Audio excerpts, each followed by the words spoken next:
तो अमित जी, ये चुनाव आखिरी दौर में अब लगभग पहुंच चुका है। 5 चरण समाप्त हो गए हैं और आप दावा कर रहे हैं कि चौथे चरण के बाद ही बीजेपी को 270 के पार चली गई है।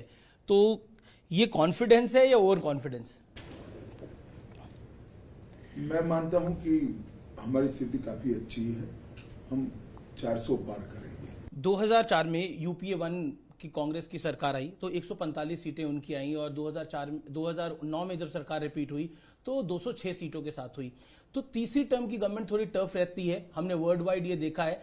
क्या आपको लगता है अमित भाई कि बीजेपी के लिए ये आसान क्यों है? देखिए, ऐसे कोई ट्रेंड्स के आधार पर चुनाव के नतीजों का आकलन नहीं होता है। ट्रेंड्स की बात करनी है तो इस देश में 30 साल से हंग पार्लियामेंट चलती थी। 14 में पूर्ण बहुमत की सरकार आई, 19 में फिर पूर्ण बहुमत की सरकार आई। तो ट्रेंड्स तो तोड़े हैं हमने, कई बार तोड़े हैं और इस बार भी तीसरी बार भारतीय जनता पार्टी की मोदी जी के नेतृत्व में पूर्ण बहुमत की सरकार आएगी और एनडीए 400 पार करेगा। क्या आपको लगता है, क्योंकि आप अपने भाषणों में बोलते हैं, प्रधानमंत्री मोदी भी कहते हैं कि इंडिया अलायंस जो है, इंडिया गठबंधन जो है, वो 5 साल में 5 प्रधानमंत्री देगा और नहीं, पहले समझ लो भाई, हमने नहीं कहा है। इंडी गठबंधन के एक नेता ने कहा है कि हमारे पास अभी नेता नहीं है, हम बारी बारी एक साल सत्ता संभालेंगे। वो कहते हैं हमारे पास युवा भी है, हमारे पास बुजुर्ग भी है, हमारे पास हर वर्ग का नेता है, तो हम नेता तय कर लेंगे, सरकार बन जाए एक बारी। नहीं, वो नहीं, वहां तक नहीं रुकते।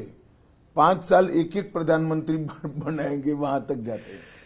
जी, क्या आपको लगता है कि प्रियंका गांधी ने एक अपने कार्यक्रम में बोला कि इस बार रायबरेली की जनता जो है वो सिर्फ एक सांसद नहीं चुन रही, वो प्रधानमंत्री को चुन रही है।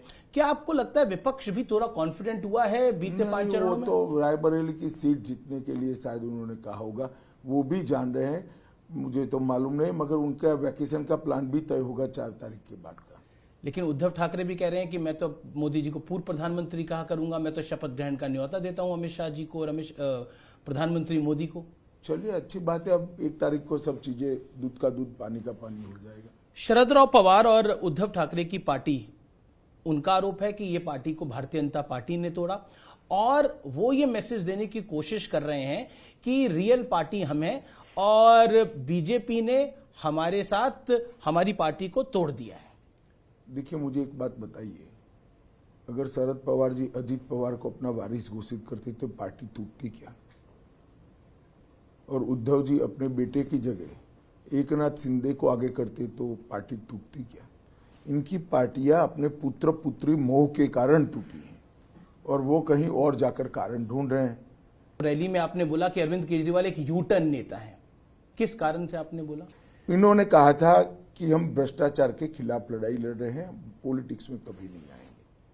और फिर पॉलिटिक्स में आगे पार्टी बनाई, अन्ना बेचारे डालेगांव सिद्धि चले गए। फिर कहा मैं कभी मुख्यमंत्री नहीं बनूंगा, 3 बार मुख्यमंत्री बन गए। इन्होंने शपथ पत्र पर कहा था हम सरकारी सुविधाएं नहीं लेंगे, बंगलो भी ले लिया, गाड़ी भी ले लिया, सिक्योरिटी भी ले ली और बंगलो ऐसा बना दिया कि जो 2-3 बंगलों को तोड़कर गैर कानूनी तरीके से अपना बंगलो बनाने का उन्होंने काम किया है। मैं मानता हूं कि ये सारी चीजें यू टर्न से भी बड़ी भयानक है। उन्होंने कांग्रेस के करप्शन के खिलाफ बात करी, उन्होंने कहा कि मैं आऊंगा तो शीला दीक्षित के करप्शन में वो जेल में जाएगी। आज वही कांग्रेस के साथ मिलकर वो हमारे सामने चुनाव लड़ रहे हैं। तो सीरीज ऑफ यू टर्न लेने का काम श्री केजरीवाल ने किया। अरविंद केजरीवाल अपनी रैलियों में अक्सर कहते हैं कि 2 जून के बाद मैं जेल जाऊंगा नहीं जाऊंगा, ये तय करेंगे 4 जून के नतीजे। इंडिया अलायंस अगर सरकार में आता है तो मुझे जेल नहीं जाना पड़ेगा।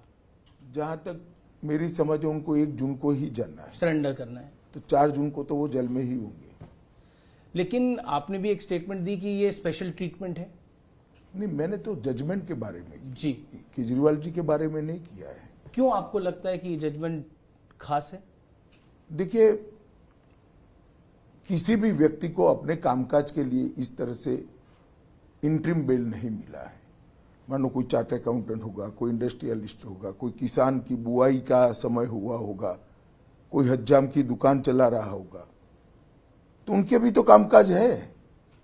क्या आपको लगता है कि आप बार बार राम मंदिर का जिक्र लेकर आते हैं, प्रधानमंत्री राम मंदिर का जिक्र लेकर आते हैं, आपके कार्यकर्ता नेता राम मंदिर के नारे लगाते हैं, ऑपोजिशन का मानना है कि बीजेपी राम मंदिर को भी पॉलिटिसाइज कर रही है और कैश करना चाहती है 2024 के लोकसभा चुनाव में?